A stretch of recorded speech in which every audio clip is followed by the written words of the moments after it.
Bienvenidos a todos. Vamos a iniciar con la presentación del libro Imaginarios Sociales, 4 aproximaciones desde las identidades de los espacios. Tenemos la presencia de los coordinadores y autores del libro, me incluyo. Y bueno, vamos a iniciar con la presentación por parte de Josafat Morales y posteriormente vamos a dar la palabra a cada uno de los autores para brevemente hacer algunos comentarios de los capítulos y de esta manera poder platicarles un poco de qué se trata este proyecto, pues libro que nos da mucho gusto lanzar y presentar en el marco del seminario, ¿no? De imaginarios y representaciones. Pues presento a cada uno, los voy a ir presentando conforme a su participación. En primer momento tenemos a Josafat Morales Rubio, que es maestro en Historia y doctor en Ciencias Sociales y Políticas por la Universidad Iberoamericana Ciudad de México. Es miembro del Sistema Nacional de Investigadores de CONACYT, es el nivel candidato. Actualmente es profesor investigador de la Facultad de Ciencias Políticas y Gobierno de la Universidad Popular Autónoma del Estado de Puebla. Y en el ámbito internacional es miembro del Comité Científico de la Red Iberoamericana de Investigación en Imaginarios y Representaciones, dentro de la cual coordina el grupo de trabajo sobre identidades. Sus temas de investigación tienen como punto de partida el concepto de imaginario social y su relación con el nacionalismo en México y América Latina. Entonces te doy la palabra, Josafat, y pues bienvenidos a todos. Perfecto, muchísimas gracias, Yutzil. Bienvenidos a todos a esta presentación del libro, ¿no? Nos da mucho gusto, digamos que salió justo a tiempo el libro para poderlo presentar en este seminario, ¿no? Y bueno, por el hecho de que tanto Yutzil, ¿no?, como yo formamos parte de la red y hemos trabajado en contacto pues, con muchos de la red, era importante para nosotros poder presentar el libro aquí. Pido una disculpa porque poco caballerosamente voy a ser yo el primero que hable en lugar de mis compañeras, ¿no? Pero quería yo hacer un planteamiento general de lo que es el libro y ya que después cada una de ellas nos pueda platicar un poco más a fondo sobre su capítulo, ¿no? Y esta presentación general que quiero hacer del libro la quisiera hacer a través de 3 anécdotas. 3 anécdotas de cómo fue surgiendo el libro, cómo lo fuimos armando, ¿no? Pero que creo que además de reflejarnos cómo se elaboró este libro en específico, nos habla de temas que hemos trabajado recurrentemente en la red, ¿no? Desde la Red Iberoamericana de Investigaciones, Imaginarios y Representaciones. La primera anécdota es propiamente cómo surge el libro. Yo estoy realizando un trabajo sobre imaginarios sociales y extractivismo y platicando, por cierto, las 3 colegas que participan en este libro también son parte de este proyecto, ¿no? Entonces, planteando la idea del proyecto, salió la opción por parte tanto de la Fundación Universitaria de Popayán como la Universidad de Santiago de Cali, surge el interés de publicar el libro, ¿no? Yo platicando con Kelly, le comento que tenía el proyecto, que estaba pensando en armarlo, ¿no? Apenas estaba despegando el proyecto. Y entonces ella lo comenta tanto con la Fundación como con la Universidad de Santiago de Cali, y las 2 universidades luego dicen estamos interesados en publicarlo, ¿no? Entonces Kelly me habló, digamos, casi me dijo, en un mes tiene que estar listo el libro. Le digo, espérate, apenas estamos empezando la investigación. Pero dije, pero bueno, vamos a ver cómo podemos armar un libro, un proyecto, ¿no? ¿Y por qué decía yo que esta primera anécdota me parece importante para los estudios, lo que hemos estado trabajando en imaginarios sociales? Porque, como ya también lo hemos comentado muchas veces en la red, el tema de los imaginarios sociales ha tomado un interés muy importante, ha llamado mucho la atención en los estudios en América Latina, ¿no? Y creo que esta anécdota refleja precisamente eso. el hecho de que hay un interés por los estudios en los imaginarios sociales, ¿no? Al punto de que se propuso que se pudiera publicar el libro, ¿no? Yo creo que esto lo hemos visto además en otros escenarios, ¿no?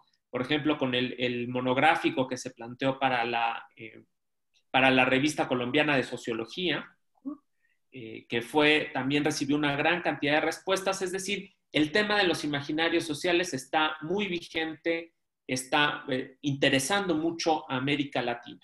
Y yo creo que aquí tiene mucho que ver pues el trabajo también que se ha hecho desde la red, ¿no?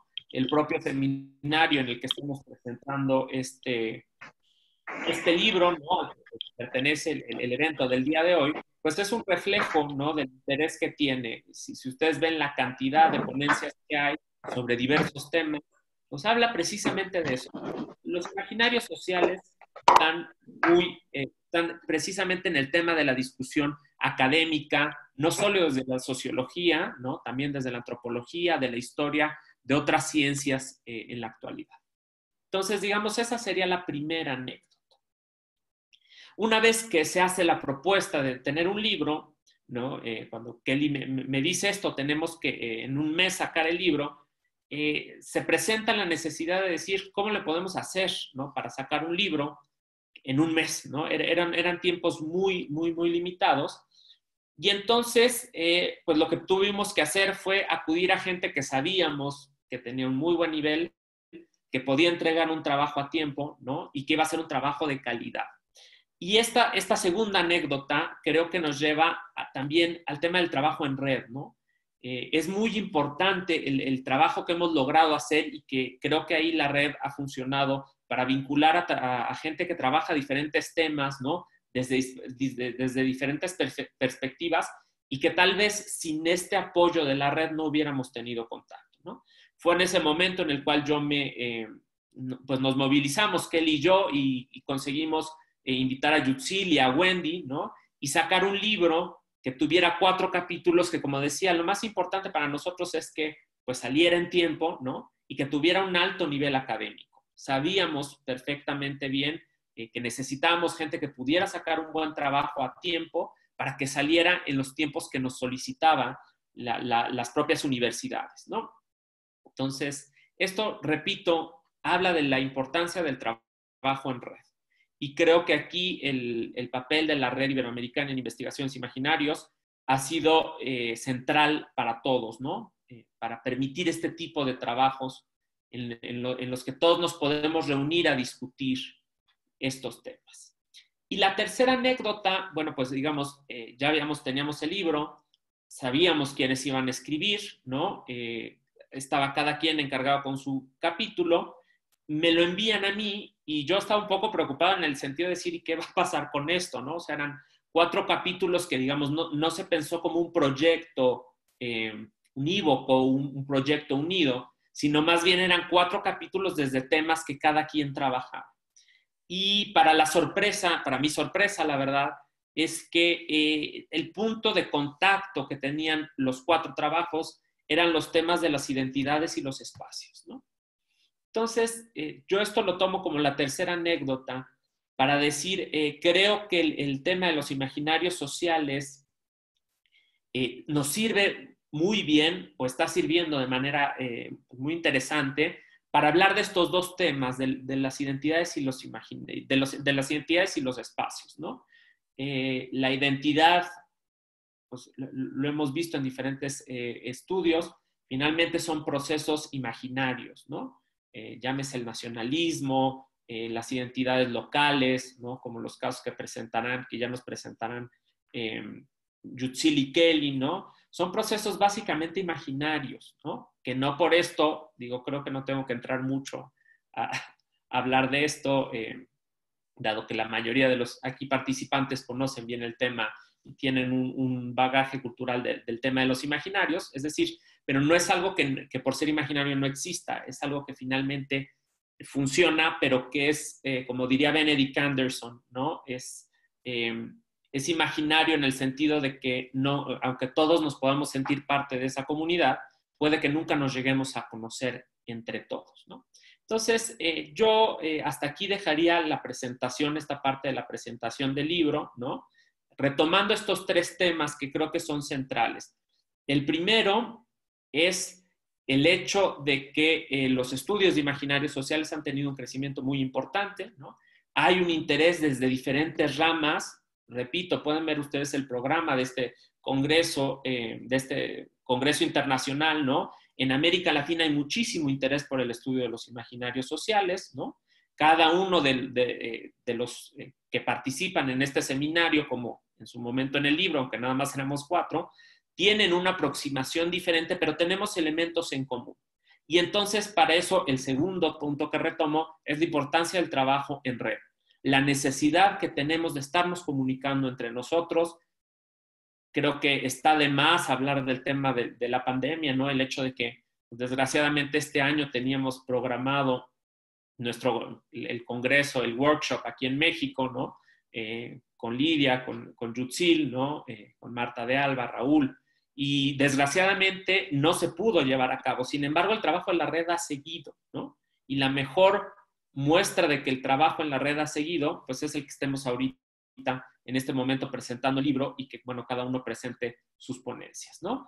Y lo tercero, ¿no? Nada más dejarlo apuntado, el decir que me parece que para el estudio de los temas de las identidades, los imaginarios sociales son un referente prácticamente necesario, ¿no? Se puede estudiar desde otras fuentes, por supuesto, pero me parece que sirve mucho para entender las identidades colectivas, el verlo desde estas teorías de imaginarios sociales, ¿no? Yo hasta aquí lo dejaría.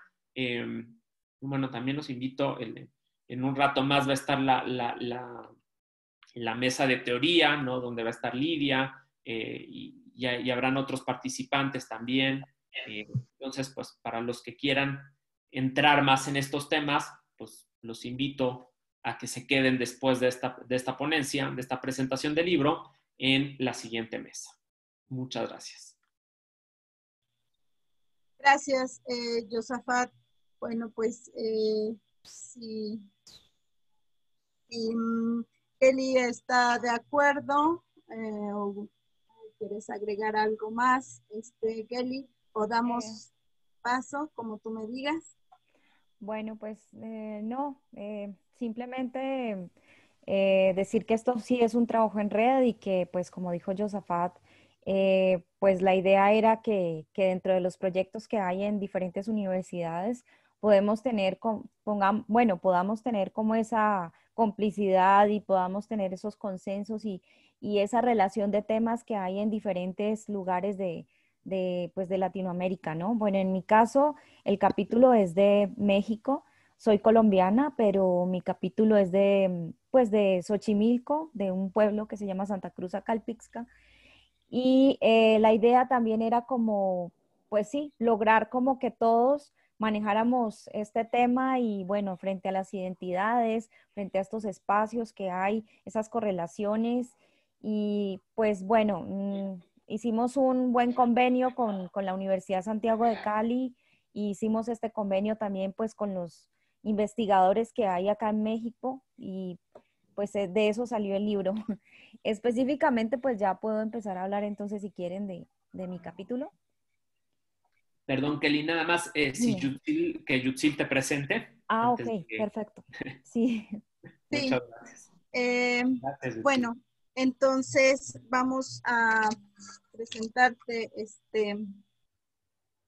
Kelly es doctora en Ciencias Sociales y Políticas por la Universidad Iberoamericana en México, postdoctorante en el Instituto de Geografía de la UNAM, maestra en Desarrollo Rural por la UAM Xochimilco, aquí en México.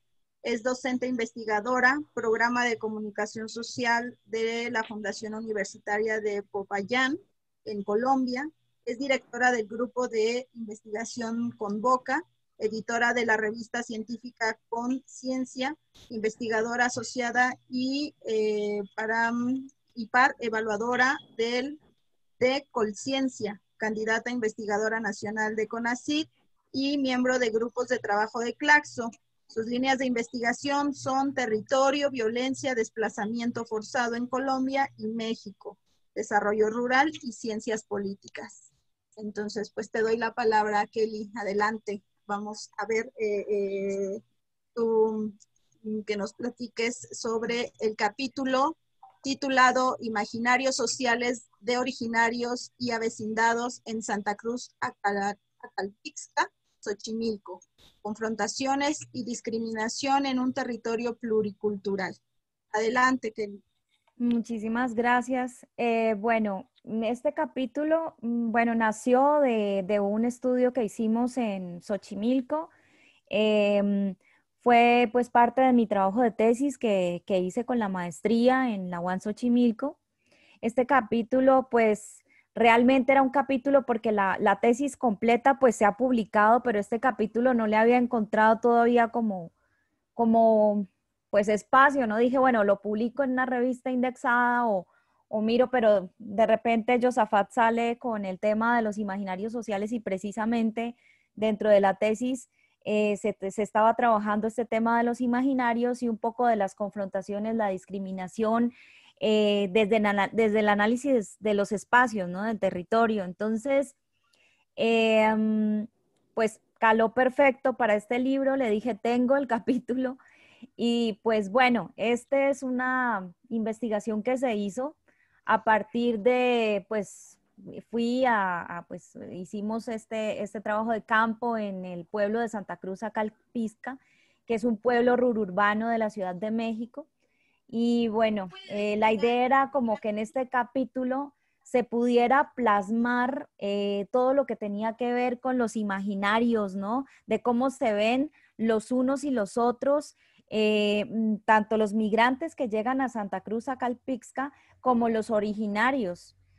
Los migrantes que llegan a Santa Cruz son, pues les dicen los avecindados, y los originarios, pues obviamente era como esta confrontación a partir como de este encuentro entre culturas, ¿no? Por otro lado, también era como visualizar las formas de resistencia en este espacio a partir de unos y de los otros, o sea, desde los imaginarios de los originarios, de los pueblos originarios, de las personas que habitan allí pues desde sus ancestros, hasta los imaginarios que tienen los migrantes desde sus formas de resistencia también, ¿no?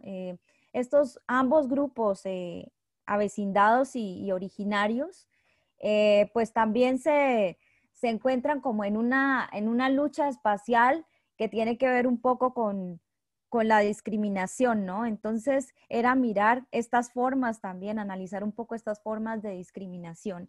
Entonces, por un lado, la resistencia de los avecindados era solucionar como estas necesidades de vivienda cuando llegan a Ciudad de México y se van y llegan a Xochimilco y encuentran pues que en los asentamientos humanos irregulares hay pues espacios que son terrenos que son vendidos por los mismos originarios y allí ellos se van y se asientan, pero resulta que esto es un lugar en donde tampoco pueden asentarse porque se supone que es un lugar de reservas pues como ecológicas.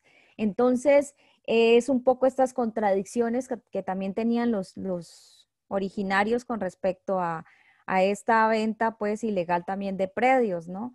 Por otro lado, la búsqueda de la estabilidad laboral que tienen estos avecindados, mejorar las condiciones de vida, luchar por obtener una regularización de estos predios y satisfacer necesidades básicas. Por otro lado, también frenar esta exclusión y marginación social a la que se ven abocados los migrantes que llegan aquí a Santa Cruz y también enfrentar el racismo, ¿no? Por otro lado, la idea como de la finalidad del capítulo era como visibilizar un poco estas dinámicas sociales pues diversas de ambos grupos y sobre todo encontrar como esa riqueza también cultural entre ambos, ¿no? Por otro lado, pues también la idea pues era como mirar la resistencia de los originarios desde, bueno, uno, pues su protección a la identidad xochimilca, porque pues ellos son, tienen pues culturalmente son muy fuertes, es una cultura muy fuerte, defender la importancia también de estos espacios estratégicos como los cerros, que es donde se encuentran ubicados los asentamientos humanos irregulares donde están los avecindados. Por otro lado, ellos también querían frenar la expansión desenfrenada de la mancha urbana, pero pues es una cuestión bastante compleja. Conservar esa relación que hay entre las cuestiones simbólicas, sus mitos, ¿no? Sus cuestiones culturales, todo su sistema de símbolos con todos los alrededores que hay en este lugar, en Santa Cruz. Y también luchar contra la marginación, porque también es un pueblo marginado. Los originarios también pues, se han visto marginados, hay mucha contaminación, hay mucha inseguridad en este lugar. Entonces, era como plasmar un poco eso y quería hacerles como una lectura, pues, de un apartado del capítulo. Saqué como lo más importante para que ustedes más o menos se den a la idea de cómo es que son estos enfrentamientos entre ellos, ¿no? Bueno, entonces, los migrantes de diferentes estados que llegan a Xochimilco aparecen sumergidos en la disputa interétnica entre los originarios por sus costumbres, el empleo, la vivienda, la tierra, la educación, las creencias religiosas, los recursos naturales y la lengua también. Por otro lado, estas confrontaciones no han cambiado y siguen formando parte del día a día. Pues la importancia de estos espacios estratégicos, como por ejemplo los cerros y las montañas de Xochimilco, también radica la conservación de una gran diversidad biológica, además de que constituye para los originarios una relación mítica y legendaria con sus alrededores.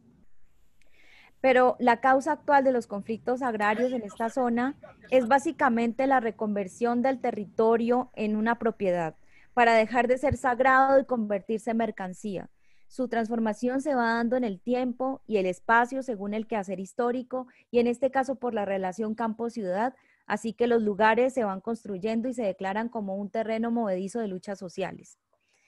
La vida cotidiana de muchos migrantes que llegaron a Santa Cruz empezó a conocer a aquellos sentimientos encontrados, de los cuales habían escuchado mencionar alguna vez en sus lugares de origen, cuando alguien contaba del maltrato en la ciudad, del uso de los nombres peyorativos hacia los indígenas y hasta de la violencia. Obviamente las condiciones de vida podían mejorar, pero a su llegada se encontraron con algo no tan real y muy agresivo. Parece que la presencia de los nuevos vecinos que viven en los cerros no ha tenido una buena acogida por parte de los lugareños originarios, pues las quejas por la discriminación a la que se ven enfrentados comúnmente los avecindados son frecuentes, ya sea por el modo de vestirse, de hablar, de expresarse, ellos de todos modos son objeto de hostigamiento. Esta violencia simbólica recae lamentablemente en la integridad moral de la persona, que obligadamente se ve en la necesidad de cambiar su comportamiento, su propia cultura para ocultar su verdadero origen, mimetizarse para ser aceptado. Muchos de los habitantes de la primera generación de los asentamientos específicamente es en San José y Coayuca, en Santa Cruz, hablan varias lenguas. Las más conocidas son el náhuatl y el totonaca, pero actualmente en menor medida ya los nietos no la aprenden porque prefieren ocultar su ascendencia por temor a ser agredidos y discriminados. Entonces, la construcción de los imaginarios sociales, desde el punto de vista de las clases y las diferencias sociales en Santa Cruz, a su vez tiene que ver con la espacialidad. La forma en que la población está distribuida en el pueblo no es igual la percepción que se tiene de los que viven alrededor del centro de la plaza como de los que están ubicados en las periferias. Generalmente el poder se distribuye céntricamente junto con geosímbolos como la iglesia, la coordinación territorial que se encuentra al frente del kiosco. Así el universo simbólico cambia de espacio a espacio. Dos historias coexisten y tiene cada una un sistema de representaciones distintas del mismo lugar y de cada uno de los actores enfrentados, originarios y avecindados. Tienen dos versiones de las ideologías territoriales, de los valores patrimoniales, de cómo se miran los unos a los otros. Sin embargo, ambos se victimizan mutuamente y se ven como los agresores, los agredidos, como los intrusos y migrantes contaminadores. En Coayuca y San José, asentamientos de Santa Cruz a Calpixca, se ejerce todo tipo de enfrentamientos entre sus habitantes y los originarios, ya sea de tipo verbal y hasta en algunos casos físicos, como lo expone una vecindad. Estas disputas son frecuentes. La misma gente que nos vendió es la misma gente que nos quiere sacar, porque ellos no estaban conscientes del daño que le estaban haciendo a la ecología y quieren repararlo. Pero ya es demasiado tarde, entonces es por eso que tanto los originarios como los que llegamos de afuera tenemos esa pugna, porque se está acabando la parte del cerro. Entonces, los territorios aquí son vistos como productos sociales determinados y condicionados por la historia. Así que las dinámicas que se practican dentro del mismo están siempre bajo la mirada y la supervisión de los que han sido parte de este constructo simbólico. De modo que cualquier variación en el entorno, solo una modificación externa crea fuertes conflictos entre lo nuevo y lo que pueda cambiar ese retrato pintoresco del que se tienen recuerdos y anécdotas. Para los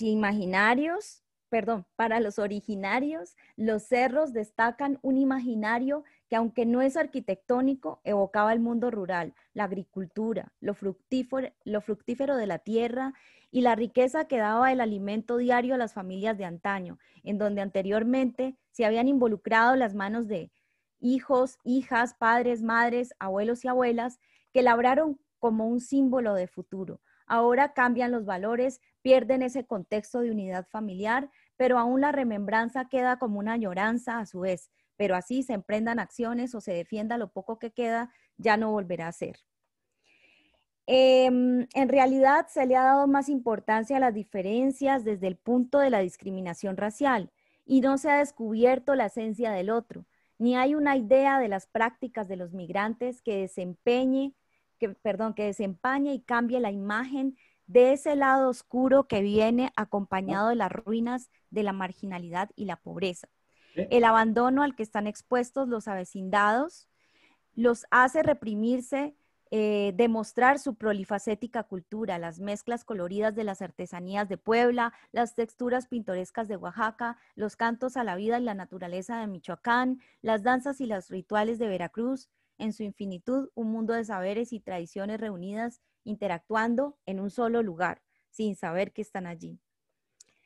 ¿Quién entonces bajará la guardia si cada razón en el conflicto tiene su peso argumentativo en un territorio que ahora es plural por la diversidad de moradores provenientes de diferentes estados y etnias? La competencia por los recursos y la tensión intra e interétnica entonces es lo que marca el nivel de conflicto en Santa Cruz.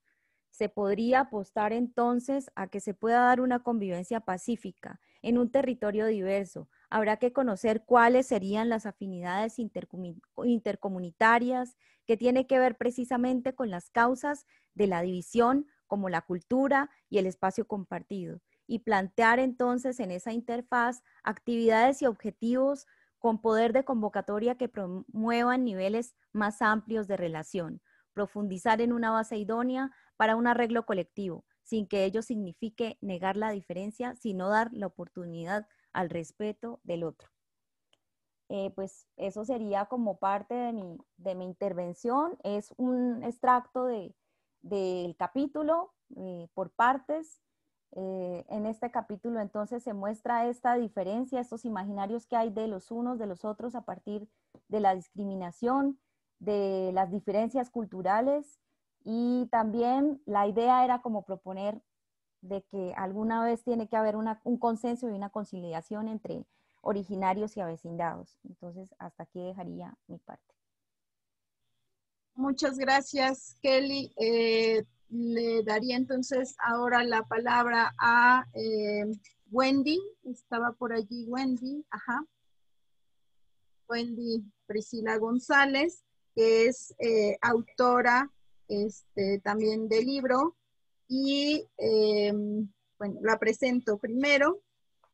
Wendy estudió la licenciatura en Sociología en la Universidad Autónoma Metropolitana. Posteriormente cursó la maestría y el doctorado en Historia en la Universidad Iberoamericana y actualmente es profesora de asignatura en dicha universidad, especializándose en temas como la historia conceptual del Estado-Nación y en la historia de las emociones dentro de la línea de historia del tiempo presente, de las que han derivado varios artículos y capítulos, así como programas de televisión. El capítulo que nos estaría presentando Wendy se titula Masa y multitud, acercamientos al estudio de lo imaginario sugestivo. Adelante, Wendy. Hola, Yutzil. Hola, Josafat. Gracias en primer lugar por la invitación. Así como lo contaba Josafat en un principio, pues fue algo así como muy loable que saliera el libro, pero bueno, a mí me gusta mucho trabajar siempre con Josafat, de ahí andamos. Entonces, primero agradecerles a Josafat, a Yutzil, por hacernos parte de esto, también a Kelly, porque somos las que estamos, Yutzil, Kelly, Josafat y yo, en este monográfico dedicado a los imaginarios, que como bien decía Josafat, Yutzil y Kelly, pues es un tema muy complejo, pero más o menos desde nuestra práctica, cada uno como que quiso darle más o menos el lineamiento por donde iba. Y bueno, también agradecer a la red de imaginarios que ahorita se está llevando a cabo en estos días, en esta semana, por permitirnos presentar dicho libro, que ya está en el depositorio. Y bueno, yo rápidamente les voy a comentar muy brevemente más o menos de qué trata mi capítulo, y también voy a tocar en ciertos momentos, voy a hacer la referencia a los artículos de los demás, de las demás compañeras y de Josafat, porque siento que hay un hilo en común, como que una pregunta que es lo que conecta los 4 artículos, y sobre todo pues estas cuestiones que van a ser como más teóricas, más epistemológicas, pues como nos decía Josafat, van a quedar un poco más claras en la siguiente mesa con la doctora Lidia Girola, que también fue mi maestra en Aguamas Capozalco, y me da mucho gusto también verla conectada. Y justamente voy así como que abordar esta temática desde mi perspectiva un poquito como socióloga, y también desde lo histórico, que es un poquito a los temas que yo me dedico. Y bueno, para empezar, pues esta cuestión es algo muy complejo, es de esos conceptos que son como muy resbaladizos, y parece que siempre queremos como hacer este estiramiento conceptual en estos temas, así como qué es la nación, qué es el imaginario nacional.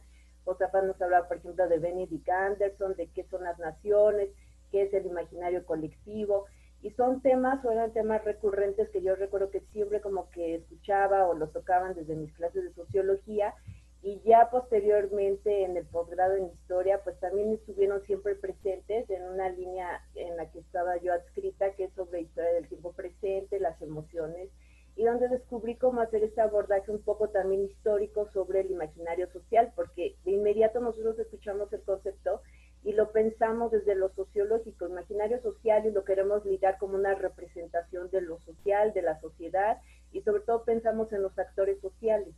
Y siempre vamos a estar hablando ahorita, por ejemplo, que escuchábamos a Kelly, desde nuestras posturas, desde nuestros trabajos o desde dónde los estamos abordando, también desde los enfoques metodológicos.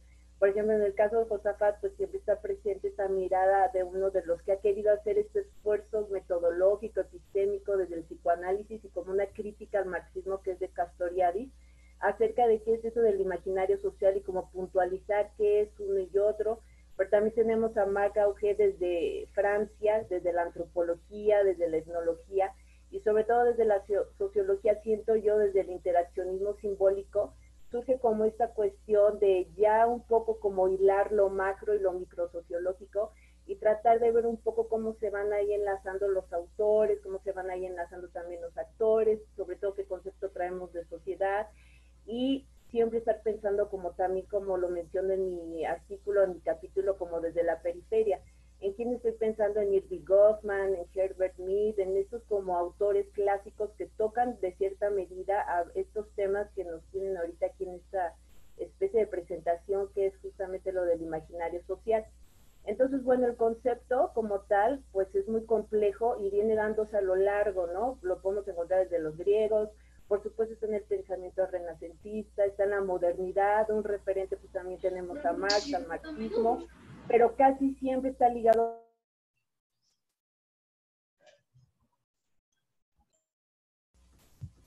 y también está ahí como que muy ligado al concepto de ideología con el marxismo clásico, pero entonces surge como en el siglo XX como que un resurgimiento ahora sí de cómo abordar, desde qué enfoque, y por eso es el producto de este libro, pero también sobre todo de la línea y de propiamente del seminario internacional, con todas las conferencias que se han llevado a cabo, los materiales, de desde dónde abordar realmente este concepto, qué es el imaginario social, por qué resurge.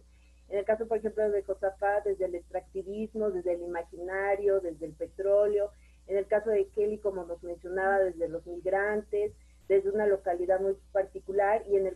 producir pues desde la ciudad, ¿no? Y entonces como que siempre siento yo que está presente esta pregunta sobre a qué nos lleva pensar lo del imaginario social, a qué representación social hacemos, pero ahora un poco como contextualizarlo en términos de hasta dónde podemos o no estirar su historicidad o no. Y eso es más o menos lo que pretendo hacer en este capítulo que yo aquí escribo y que presento rápidamente, que lo hago como en 3 niveles, casi en la misma temporalidad, pero yo siento también que así como Castoriadis dice, bueno, hay una fuerte influencia desde el psicoanálisis y por supuesto que también está Sigmund Freud, por eso les digo que abordar el concepto de imaginario social es sumamente complejo y siempre va a depender desde el enfoque teórico y epistemológico, desde dónde estamos abordando nuestros trabajos de estudio. Pero en este caso yo retomo un sociólogo francés llamado Gustave Le Bon, y entonces él tiene este escrito muy, diríamos antes propiamente de cuando está como el gran auge de retomar el imaginario social para nosotros realmente hacer como representaciones y también estudios sobre las mentalidades colectivas. Y Gustave Le Bon ya está hablando de esto en referencia de la Revolución Francesa. Por eso es que lo va a retomar después de Sigmund Freud y va a sacar su artículo sobre psicología de las masas y análisis del yo. Entonces, en un primer momento hablo de Gustave Le Bon y cómo este concepto y esto que nosotros, o él también ya está llamando como imaginario social, lo llama como una lógica desde las emociones, desde los sentimientos, y aborda el problema histórico de la Revolución Francesa desde el imaginario social, es decir, de cómo se va perfilando ese sentimiento, un poco como de insatisfacción, pero también de anovia que va a despertarse en la Revolución Francesa. Ya hay algo así como un breve recorrido histórico, tanto de su perfil intelectual como desde este fenómeno que es la Revolución Francesa, que es lo que le está interesando al sociólogo, pero también antropólogo Gustave Le Bon, y ya luego pasa rápidamente a los neomarxistas británicos, porque hay una fuerte carga en el término de imaginario social, sobre todo desde el marxismo, mismo Castoriadis nos lo está diciendo, Moscovici, también como que está muy marcada esa tendencia marxista, y en el caso de la escuela británica neomarxista, tomo el caso de la formación de la clase obrera con E.P. Thompson y con Eric Hobsbawm en específico, la producción de imaginario social desde el bandolerismo social. Y más o menos ahí es cuando quiero yo trazar qué es lo que hay detrás de esta lógica emocional que ya nos la hablaba Gustave Le Bon, en casos particulares como es el de la formación de la clase obrera y también con Hobsbawm en el caso del bandolerismo social, el significado del símbolo, el significante y cómo nos vamos representando, porque como que la postura está en que las instituciones producen sociedad, pero ellos dicen también desde la sociología y desde ese enfoque un poco histórico, como también desde lo social o desde los actores sociales se representa. En específico tomo el caso de la economía moral de la multitud, en el caso de E.P. Thompson, donde se ve como muy clara esa tendencia que tenemos de que va de un lado y va de otro, y esto es finalmente lo que produce sociedad. Y entonces para terminar y que pasen a leernos, sobre todo porque para no resumirles el capítulo ni el libro, se trata pues de que nos lean, ya hacia el final como que está siempre presente esta pregunta, ¿no? Y no sé, como que yo recordaba que lo veía más presente en mis compañeros de sociología urbana, como que está muy presente esta categoría del imaginario social en la producción de las ciudades y en lo que podemos nosotros pensar como la memoria colectiva cuando todos nos sentimos realmente parte, porque una cosa es el proyecto de ciudad y una cosa es lo que representa, lo que hace habitable esta ciudad, como ya nos lo decían los teóricos más clásicos, como para ir pensando un poco estas cosas como David Harvey y todos estos grandes pues, teóricos, sociólogos, antropólogos, psicoanalistas, etnólogos y urbanistas que siempre están en referencia a este concepto tan tremendo que es el de imaginario social. Y bueno, pues yo aquí lo dejaría porque era así como un breve esbozo de más o menos lo que estamos ahí tratando, trabajando, y yo como un poco lo intento hacer desde la sociología y desde la historia. Y bueno, ya ahora que nos lean, no sé, hay preguntas, algunas de lo que acabamos de decir, pues ya, aquí estamos para más o menos tratar de contestar, porque es una categoría difícil, insisto, se confunde muchísimo con otras como representación, mentalidad, colectividad, es un concepto de verdad tremendo, pero bueno, yo creo que por eso es el esfuerzo de esta red y de este monográfico al que nos convocó Josafat, Yutzil y Kelly para tratar un poquito de abordar y seguir problematizando siempre. Y bueno, hasta aquí yo lo dejaría. Perfecto. Muchas gracias, Wendy, por tu presentación. Y bueno, me voy a permitir ahorita ya presentar a la última ponente, que es Yutzil. Yutzil Tania Cadena Pedraza es doctora en Ciencias Antropológicas por la Universidad Autónoma Metropolitana, Unidad Iztapalapa. Es profesora en el Centro de Estudios Antropológicos en la Facultad de Ciencia Política y Sociales de la Universidad Nacional Autónoma de México. Pertenece al Sistema Nacional de Investigadores de CONACYT en el nivel de candidata. Es maestra en estudios sociales, en la línea de estudios laborales y licenciada en antropología, ambas por UAM. Recientemente, del 2016 al 2018, realizó una estancia postdoctoral en el Instituto de Investigaciones Sociales de la UNAM también. Es miembro desde 2016 de la Red Iberoamericana de Investigación en Imaginarios y Representaciones y desde 2017 participa en el grupo de trabajo Espacio Público y Conflicto por los Derechos Urbanos en el marco del proyecto Ciudad Neoliberal y Derechos Urbanos, estudio comparativo de espacios públicos, género y ciudadanía en México y América Latina, que se realiza en el Instituto de Investigaciones Sociales. Sus principales líneas de investigación son imaginarios y representaciones del trabajo, ciudad y espacio de trabajo, trabajo, género y espacio público. Pues sin más, le cedemos la palabra a Yutzil. Gracias, Josafat, y bueno, agradezco también esta participación de Wendy, porque justamente en mi capítulo, que es el que cierra el libro, lo que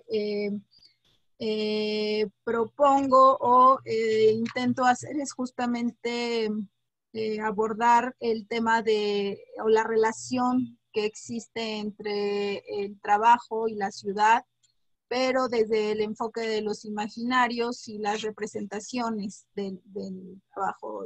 Retomo de la teoría de Castoriadis en cuanto al concepto de imaginario social y Abilio Vergara y Jodelet sobre representaciones sociales, ¿no? Que efectivamente son dos cosas o dos conceptos diferentes que a veces se utilizan digamos, para referirnos a lo mejor a lo mismo, a procesos muy complejos, pero que lo que intento hacer en este capítulo es abordar lo que he denominado desde la licenciatura, luego la maestría, la dimensión simbólica del trabajo, ¿no? Digamos, mi interés está en poder ir desilvanando un poco el sentido o los sentidos que se van construyendo desde la experiencia de las personas en torno a las formas de trabajar en la ciudad, específicamente en este entorno urbano de la Ciudad de México. En estudios anteriores lo que había hecho era, primero en licenciatura hice una exploración sobre digamos, qué otros referentes, ¿no? Explorando un poco en las representaciones del trabajo, qué referentes nos daba pensar en el trabajo, ¿no? Asignarle un color, asignarle un género, asignarle valor, ¿no? A los diferentes formas de trabajar en la ciudad. Eso fue una exploración que me resultó muy atractiva, ¿no? Después en maestría lo aboqué más a el trabajo de albañiles y arquitectos, ¿no? Fue como un ejercicio de poner a discutir estas distintas formas de representación que se dan en torno a la construcción. Y posteriormente, lo que hago después del doctorado, específicamente cuando me encontré un caso de estudio, que es el que presento en el capítulo, sobre el comercio, una forma de comercio informal, que es en el caso de mujeres que comercian en el espacio público, pero que su proceso de trabajo está mediado por la virtualidad de grupos en Facebook. Y me pareció muy interesante por la complejidad espacial, ¿no? También que propone este caso de estudio. Pensar el trabajo en relación como práctica y representación social, ¿no? Y también una forma en cómo la cultura o las culturas se expresan también y conforman modos de habitar la ciudad. Entonces, el trabajo pensado de esta manera en relación a cómo se va produciendo la dinámica urbana, cómo se va construyendo la ciudad y pensarla, ¿no? En torno a el diseño que se propone, ¿no? Para la ciudad. Y entonces, bueno, pues me pareció muy pertinente y muy interesante cómo esta relación entre trabajo y ciudad está mediada justamente por esta dimensión simbólica que se sostienen estos sentidos que se le atribuyen al trabajo, a los espacios del trabajo y en esta conformación espacial, cómo se piensan los lugares de trabajo, ¿no? Y en este caso de estudio, lo que me propuse fue pensar el espacio público como lugar de trabajo. Hay una discusión, al menos aquí en la Ciudad de México, sobre, digamos, en la Ciudad de México a partir del 2017, ya tenemos una constitución de la ciudad, ahí se reconoce el derecho al espacio público, se está discutiendo la ley del espacio público actualmente, se está discutiendo la ley del trabajo no asalariado, que sería lo correspondiente a algunos trabajos del sector informal, y digamos cómo se está pensando la ciudad.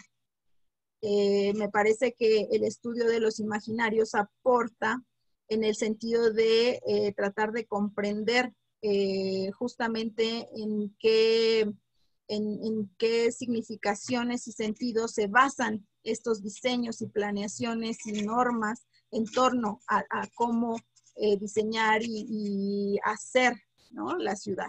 Entonces, en el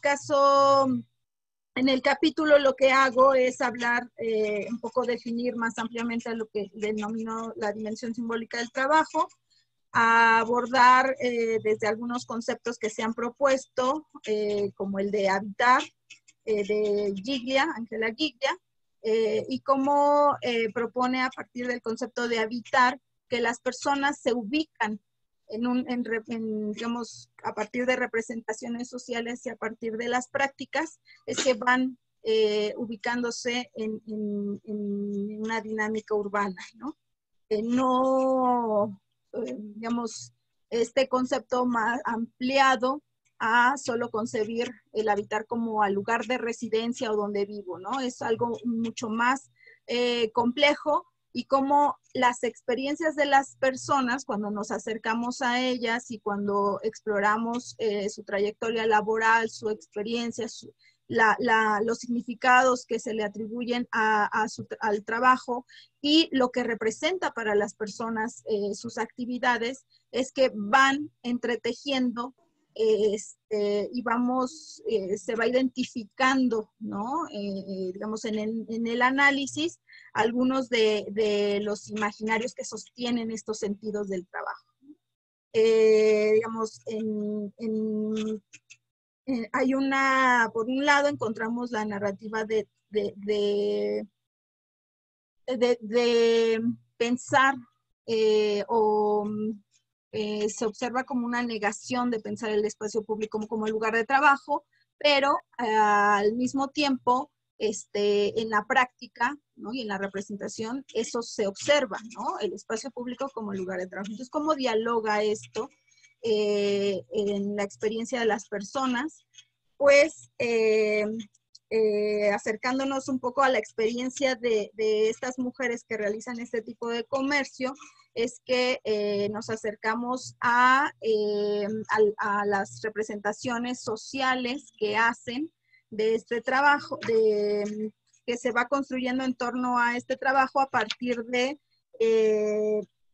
sus motivos, a partir de lo que les da satisfacción y lo que también les genera insatisfacción, ¿no?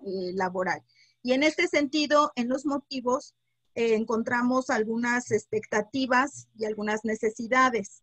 En torno a las expectativas, encontramos esta representación de el trabajo significa o representa independencia y solvencia económica, ¿no?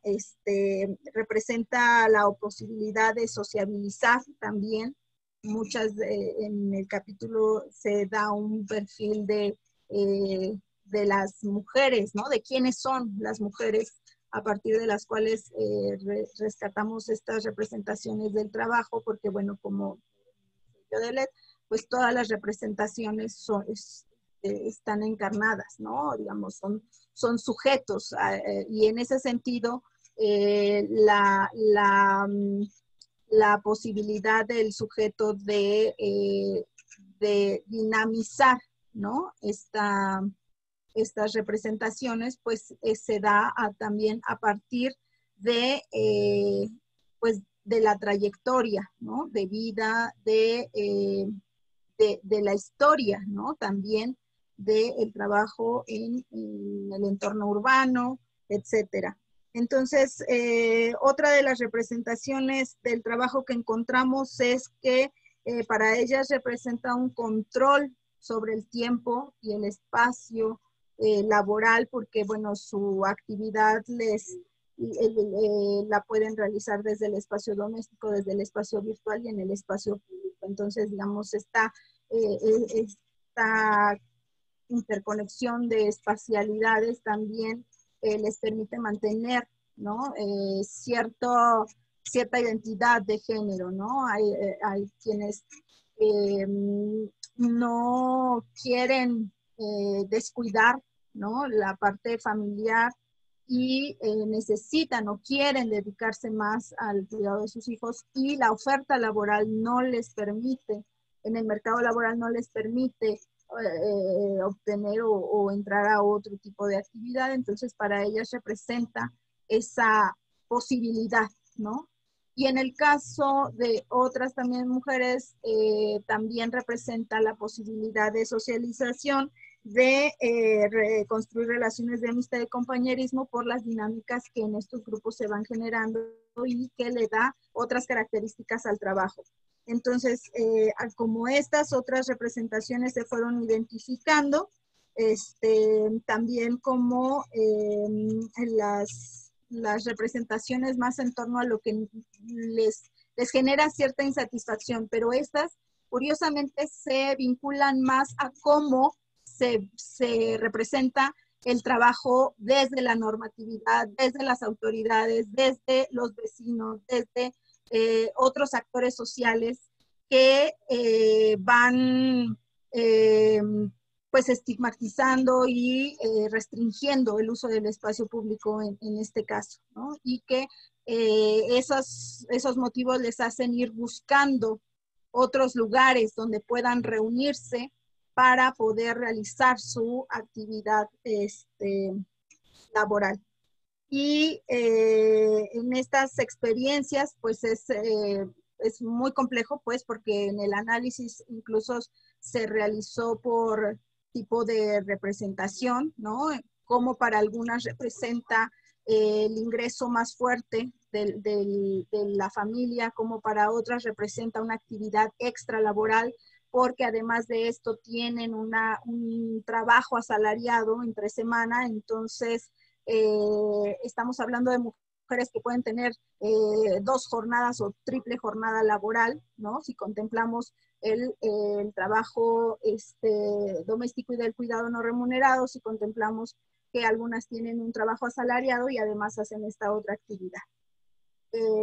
Hay una diversidad, y también las representaciones de mujeres que ya sobre todo son de tercera edad, ¿no? Donde ya tienen consolidada una trayectoria laboral, incluso una estabilidad económica a lo mejor en su familia, tienen hijos, tienen a su pareja que, digamos, se encarga a lo mejor de los gastos principales del hogar, pero que esta actividad les dota de una satisfacción emocional pese a procesos de duelo, procesos de pérdida, ¿no? Entonces, como terapia, digamos, para encontrar un bienestar emocional, ¿no? Entonces, digamos, las representaciones que encontramos sobre este trabajo fueron diversas, pero, digamos, en el análisis, ¿no?, posterior sobre las mismas representaciones que se identificaron de estas experiencias, pues mencionamos al menos 4 imaginarios que creemos también están ahí cimentando estos sentidos del trabajo. Uno es el imaginario de libertad, otro es el imaginario de informalidad, y este imaginario, digamos, no, cada uno no está desarrollado ampliamente porque cada uno merecería un capítulo o un artículo justamente digamos, porque condensa, ¿no? Un conjunto de significaciones, pero que en el caso de estudio en particular, el imaginario de libertad está asociado simbólicamente a esta independencia y solvencia económica, por un lado. Por otro, a la relación que se construye con la experiencia urbana, ¿no? El salir de la casa, el explorar la ciudad. Hay muchas mujeres que conocieron la red del metro a partir de este trabajo, que antes no lo tenían incorporado en su conocimiento, en su saber. Entonces, explorar otros lugares, encontrar a otras, identificarse con otras mujeres que no conocían, digamos, va dotando también de este sentido de libertad, ¿no? El estar en el espacio público, conviviendo de diferentes maneras. Otro imaginario que les mencionaba es el de informalidad, que tiene que ver con la construcción del trabajo o de la informalidad laboral que se fue construyendo a partir de los 70s, ¿no? Con todas estas políticas también que se fue acentuando con las políticas neoliberales, porque se empieza a construir esta disputa entre lo formal y lo informal, ¿no? Incluso la disputa actual es erradicar el trabajo informal, ¿no? O formalizarlo. Y bueno, es parte de lo que presenté en la mesa en la mañana. Creo que antes de responder eso tenemos que seguir comprendiendo de qué se trata o a qué le llamamos informalidad, porque justamente el comercio, de esta manera ellas realizan sí la compraventa, pero también realizan trueque, donación, rifas, subastas, ¿no? Y son formas de intercambio que están incorporadas a lo mejor clasificadas en otro rubro, no en el laboral, están más como en el ámbito de la recreación, del juego, allí las ubicamos principalmente, pero que están incorporadas en nuestras prácticas desde hace muchos, muchos años, ¿no? El comercio, el trueque, pues es ancestral en estas tierras, ¿no? En esta ciudad. Simplemente comentaba, Tlatelolco era un centro comercial en la época prehispánica, ¿no? Y era una forma de trabajo establecida y eje de la forma de organización. Esto va cambiando con la historia y bueno, ahorita nos encontramos en esas, ¿no? Como el sector informal, los trabajos que pertenecen a esta categoría de sector informal a partir del siglo XIX van siendo estigmatizados porque son la oportunidad de población vulnerable para poder encontrar un nicho de trabajo. El imaginario, otro de los imaginarios es el imaginario de colectividad, o también podemos denominarlo como de comunidad, por estas relaciones que se van construyendo. No nada más es como de relaciones económicas, también son relaciones de amistad, de compañerismo, y todo lo que eso implica, ¿no? La construcción del honor, la construcción de la responsabilidad, etcétera, etcétera, ¿no? Cómo a partir de la historia de estos grupos es que va creando este sentido en torno al trabajo. Y un último imaginario que también se menciona en este capítulo es el imaginario de la recreación, que está asociado justamente a estas dinámicas que implementan para para generar estos intercambios que pueden obtener dinero, pueden obtener despensa, pueden obtener otro artículo a cambio de otro, pero sobre todo también momentos de esparcimiento, momentos de encuentro, momentos donde salen de la rutina y entonces el trabajo también se torna como genera otro ámbito, ¿no? Que les da y que dota de sentido a este trabajo. Entonces, digamos, frente a la idea de que todo el trabajo informal es precario, ¿no?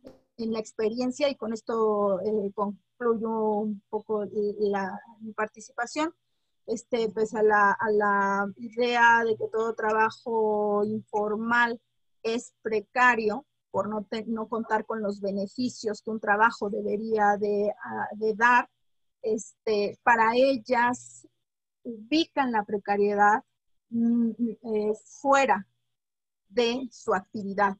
Su actividad les dota de, o cubre ciertas necesidades que en ese momento no hay de otra manera como cubrirlas, ¿no? Sea económica, sea afectiva, sea también de socialización, ¿no? Las que se dedican fundamentalmente como responsables de su hogar, de su familia, el salir, tener tiempo libre, ¿no? Para ellas es fundamental y a partir de este trabajo lo están encuentran una remuneración, encuentran relaciones de compañerismo y además afectividades que también van dotando a la persona de otros contextos, ¿no? Entonces, digamos, analizar la precariedad desde los imaginarios laborales, ¿no? O al menos en torno a los trabajos, también creo que nos permite encontrar y regresarle al tema del trabajo la humanidad que ha perdido.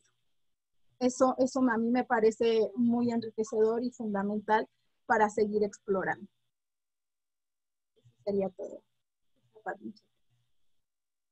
Perfecto.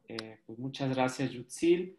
En este momento les estoy enviando por el chat la liga donde pueden descargar el libro, ¿no? No tiene ningún costo. También se va, digamos, hay un cierto número de ejemplares impresos, pero, digamos, en medio de todo esto de la pandemia, pues todavía no están disponibles a la venta.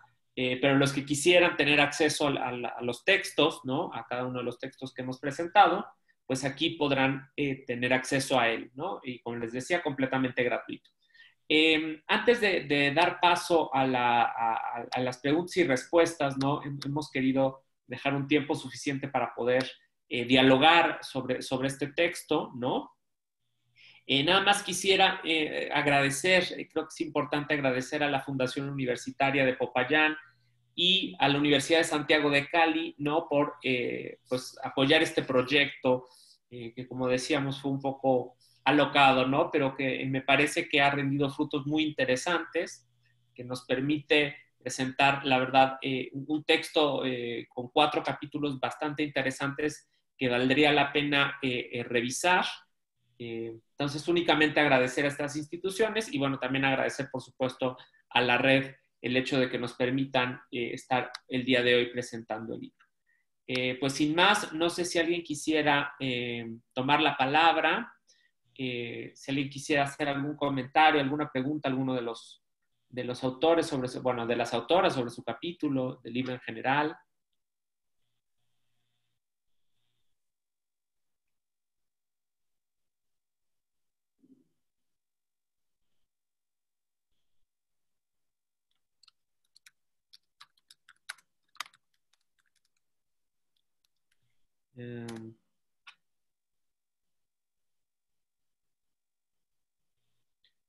No sé, no veo a nadie es que no sé cómo funcione. ¿Alguien más que quisiera hacer algún comentario? En el chat, más bien, hay felicitaciones. Sí, sí, está bien. Gracias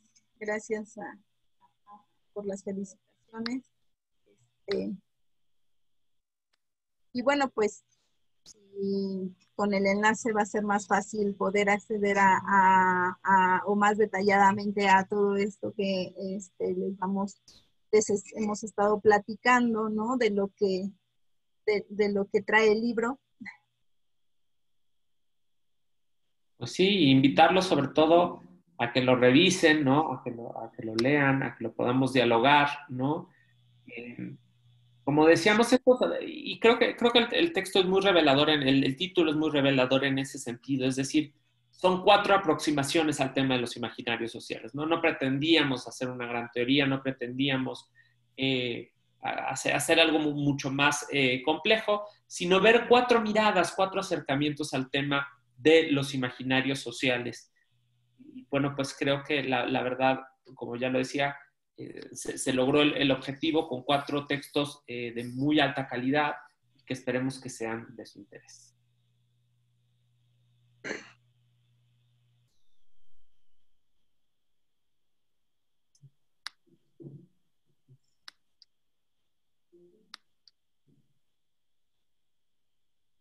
Si no hubieran más comentarios, no sé si agradecerles a todos. Antes de... Un comentario, sí. Adelante, Ilan. Sí. No, a mí me parecieron muy interesantes todos los textos, pero sí quisiera preguntarles porque hay como no sé si en los siguientes trabajos esto o si es para otras investigaciones. En los trabajos clásicos o imaginarios de Levi Strauss se hace una distinción muy clara entre lo simbólico y lo imaginario. Y yo no sé si ustedes han trabajado eso, porque si no se respeta esa distinción, el territorio del imaginario se vuelve un poco vago. Entonces toda clase de percepciones, todo entra bajo el imaginario, ya no se distingue entre imaginario, ideología, representación, un poco lo que decía Wendy. Sí me queda una duda, esa es una primera pregunta, ¿no?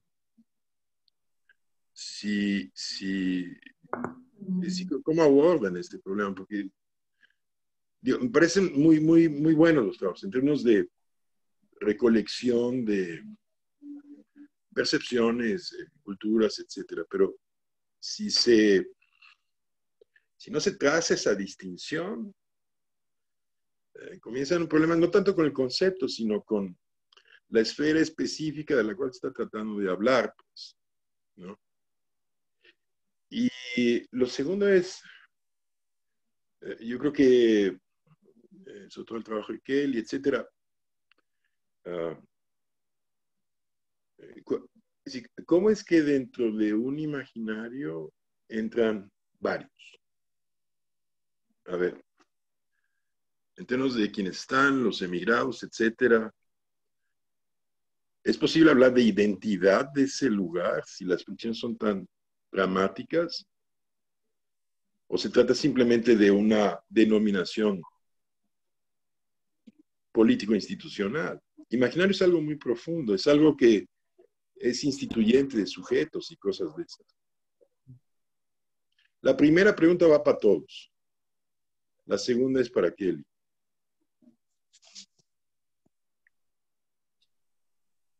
Bueno, ¿quién responde la primera? Pues si quieres empieza tú, Kelly. No, la primera no. La primera que la responda Wendy. Sí. Ahí tenemos a Wendy. ¿Yo? A ver, Wendy, tú.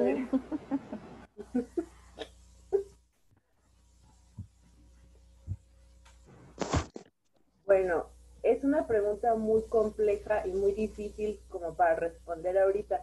Por supuesto, Levi Strauss es como un personaje muy... Sí, hay que tomarlo siempre en cuenta porque él también desde la antropología social está como hablando un poco y desde la cultura. Pero creo que la pregunta va por la onda de que desde dónde estamos agarrando ese término de imaginario social, qué estamos entendiendo por él, y si dentro del imaginario social caben como otros imaginarios sociales. Es como por ahí la pregunta, y las identidades, más o menos. Así es, sí. Bueno, pues hay muchos autores que sí, siempre van a estar surgiendo. En el caso de Levi Strauss, por ejemplo, hasta podemos pensar en Althusser, sobre son los franceses, así como yo decía un poco de la escuela de Chicago, que son como de los que yo tengo más nociones desde la sociología.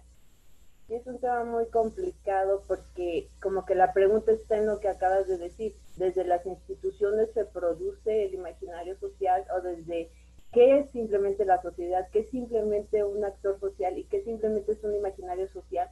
Siempre las pensamos como ligadas, pero por supuesto que son cosas aparte, porque no solo son símbolos, significados, valores, creencias, normas, sino también son leyes, son instituciones.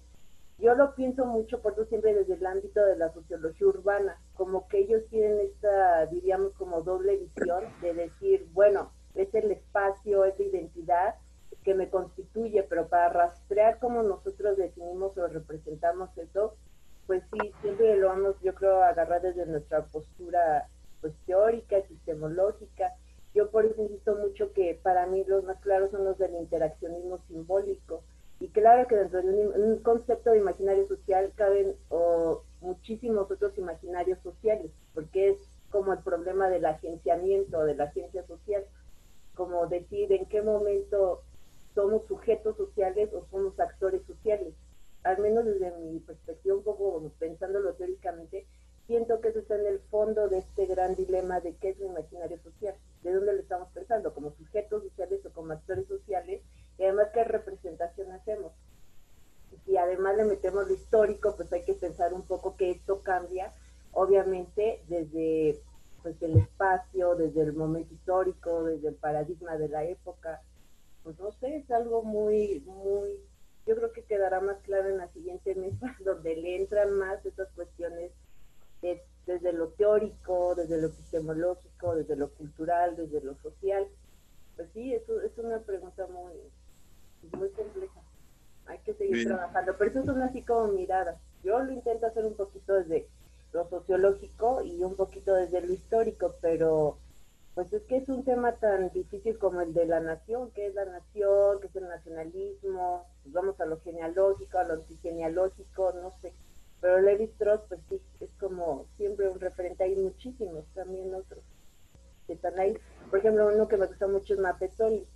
Michel Maffesoli es un poco como antropólogo y desde la sociología, así como Levi Strauss, él está hablando que son las murgas brasileñas, y dice, por supuesto, que es representación que imaginario social, hay valores compartidos, hay una memoria colectiva, compartida o no, pero instituye, y también da eso como, pues también institucionalidad, no sé, es algo complejo, pero pues por ahí vamos, más o menos. ¿Alguien más quiere responder? Bueno, creo que la segunda pregunta era para mí. ¿Me la puedes repetir otra vez, por favor? Y sí, ¿en qué medida se puede hablar de identidad de ese pueblo? Es decir, pero estás hablando de un conflicto que parece que anula cualquier posibilidad de que haya un imaginario identitario entre todos, por lo visto, ¿no? Bueno. Es decir, sí, esa es la pregunta. ¿Cuál es la zona del imaginario ahí? Porque una cosa es que lleguen, que estén, que luchen por cosas, y otra cosa es que se identifiquen como algo que sienten que pertenece a todos. Es lo que no entendí, pues. Pues realmente es, como decía Wendy, es algo un poco complejo porque es como un territorio donde hay muchas confrontaciones, ¿cierto? Como tú dices, el imaginario pues sí funciona como un conjunto como de conjunto interrelacionado, ¿cierto? Se supone que es un conjunto entre el pensamiento social, el pensamiento colectivo, pero, o sea, como que se ponen dos formas, como dos coexistencias, una, la forma como se construyen los avecindados, o sea, como empiezan a generar un sistema como de símbolos, de creencias, así estén en un territorio donde no es el del origen de ellos, ¿no? La cuestión con los originarios es que ellos también tienen sus creencias, sus ideas, sus símbolos, sus dinámicas, ¿cierto? Cotidianas, pero es como si se pudieran analizar dos partes, ¿no? Un sistema de símbolos de los unos y otra coexistencia, otro mundo simbólico de los otros. Entonces es como este paralelo, ¿no? Donde pues sí hay un conjunto interrelacionado entre los unos y los otros, pero sí se diferencia un poco entre lo que han construido los migrantes y lo que han construido los pueblos originarios, ¿no? Se supone que los imaginarios le dan sentido pues un poco a esta realidad que es compartida por los dos, por ambos, pero pues realmente es esencialmente humano, ¿no? O sea, es una construcción donde puede haber dos paralelos. O sea, yo lo veo desde dos paralelos y lo veo desde una construcción también un poco institucionalizada por parte de los originarios y por parte de los avecindados o migrantes ya es una cuestión un poco en donde hay más, se interrelacionan pues varias culturas, pero se construyen dentro de sí mismas en un solo espacio que es los asentamientos humanos irregulares. No Muy sé bien. si respondí, pero Sí, realmente no, es como gracias, algo está muy así. bien, gracias, fantástico. Es como algo así. Sí, muy bien, muy bien. No sé si quisieras comentar algo, Yutzil. Sí, bueno, es en torno a la primera pregunta que me parece muy interesante, porque pues sí, yo creo que uno de los retos para abordar el tema de los imaginarios sociales, o al menos en mi caso, en torno al trabajo, ¿no? Al tema del trabajo y el tema de la ciudad que, digamos, tiene una trayectoria como donde se ha abordado más como en su materialidad, ¿no? Desde enfoques más a lo mejor económicos o urbanistas, y bueno, obviamente la sociología le ha dado otro giro y bueno, después la antropología, ¿no? Con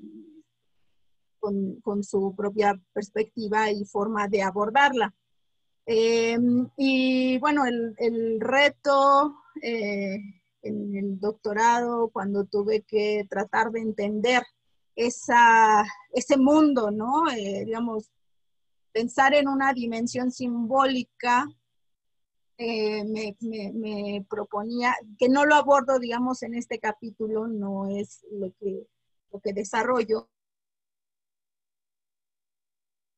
más bien en su momento lo que me respaldé más en autores como Edmund Lynch, ¿no? Que va tratando de desilvanar y tratar de entender estas relaciones que se van construyendo, relaciones metonímicas, ¿no? Y metafóricas. Entonces, ¿cómo aplicar eso, ¿no? Al tema del trabajo?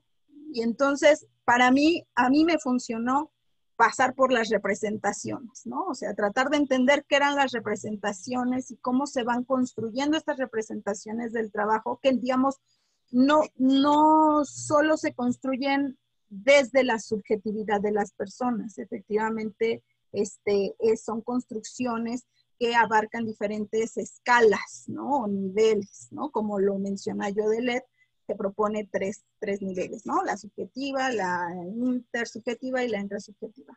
Entonces, digamos, este tipo de cómo nos relacionamos con el mundo y cómo se va construyendo el mundo. Por eso la propuesta de Castoriadis me parecía muy atractiva, que es en la que me baso, o en la que él en los libros que tiene sobre el imaginario social, habla justamente de cómo se da este proceso para la institución, ¿no?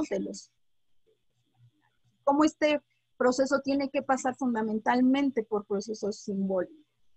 Entonces, ¿cómo entender la dimensión simbólica del trabajo? Pues yo creo que no tiene solo un frente, pero podemos lograrlo poco a poco, ¿no? O sea, es tratar como de entender, en su momento, quien fue mi director, Raúl Nieto, para entender, digamos, este mundo, me decía, hay que abrir la caja de Pandora, ¿no? Y es una caja para entender qué es el proceso de la percepción, qué es el proceso de las representaciones, qué es el proceso, cómo se construye lo simbólico. ¿no? Y bueno, ahí la antropología tiene una trayectoria, hay muchos autores, pero a mí el que me funcionó en su momento fue Edmund Lynch, ¿no? Y tratando de justamente, ¿no? Y Marshall Salins Marshall, ¿no? Porque justamente él menciona el trabajo, o sea, nadie ha dicho o en dónde está estipulado que tal maquinaria tiene que ser manejada por hombres y mujeres. ¿Cómo fue eso? ¿No? O sea, que un ámbito laboral sea de mujeres y otro de hombres.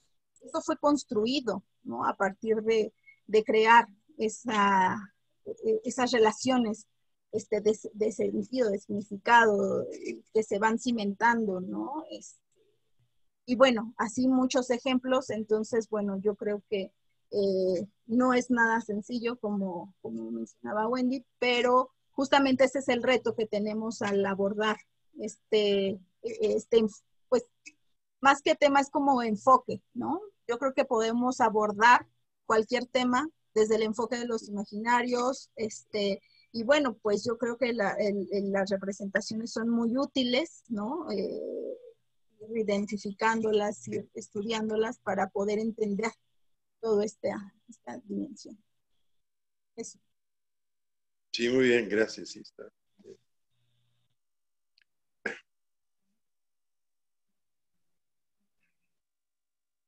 No sé si hubiera alguna otra pregunta, algún otro comentario.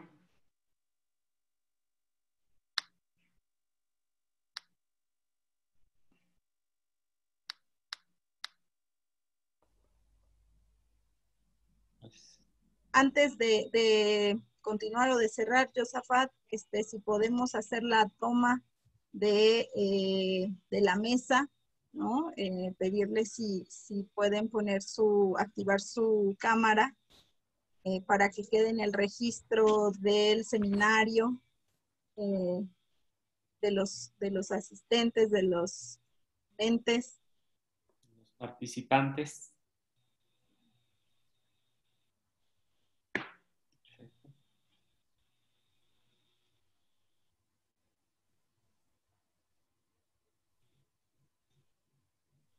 Bueno, pues, ves, 3, 1, 2.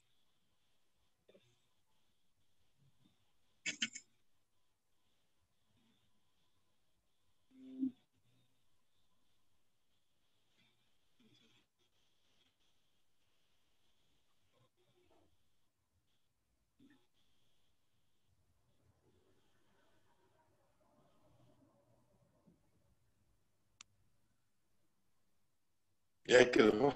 ¿Ya quedó? Sí. Perfecto. Pues, bueno,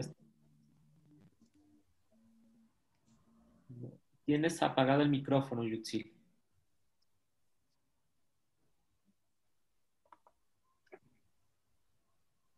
Pues si no hay más preguntas, comentarios de las participantes, algo que quieran agregar, pues yo les pediría a los coordinadores del libro si quieren quieren hacer el cierre de esta presentación. Pues yo nada más agradecer su asistencia a todos quienes estuvieron, recordarles que ahí está el libro y ojalá sea de su interés y puedan, pues les pueda aportar sobre estos capítulos para sus propias investigaciones y pues ya dejarle la palabra a Kelly por si quiere dar unas últimas palabras. Bueno, pues también agradecer a todos por su participación acá y por habernos escuchado, a Josafat por apoyar todo este proceso y vincular a otras investigadoras a nuestros procesos de redes, Colombia-México. Y bueno, agradecer también en general a la universidad, a la Fundación Universitaria de Popayán y a la Universidad Santiago de Cali que nos hizo esta publicación y y bueno, pues al Congreso por darnos este espacio.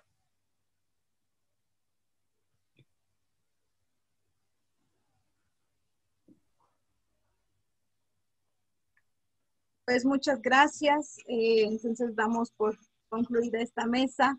Gracias por las preguntas, gracias por escucharnos. Pues,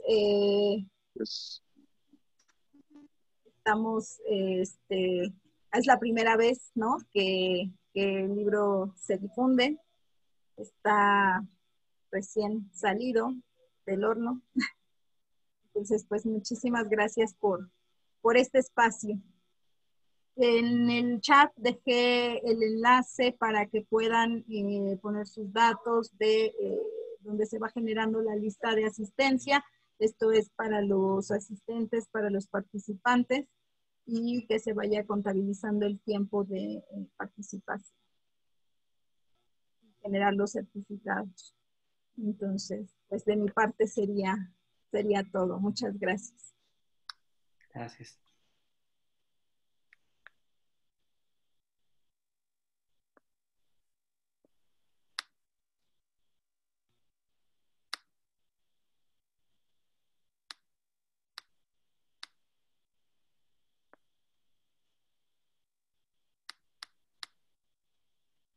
Bueno, Tengo que parar la grabación, ¿verdad? Aquí. sí, creo que sí.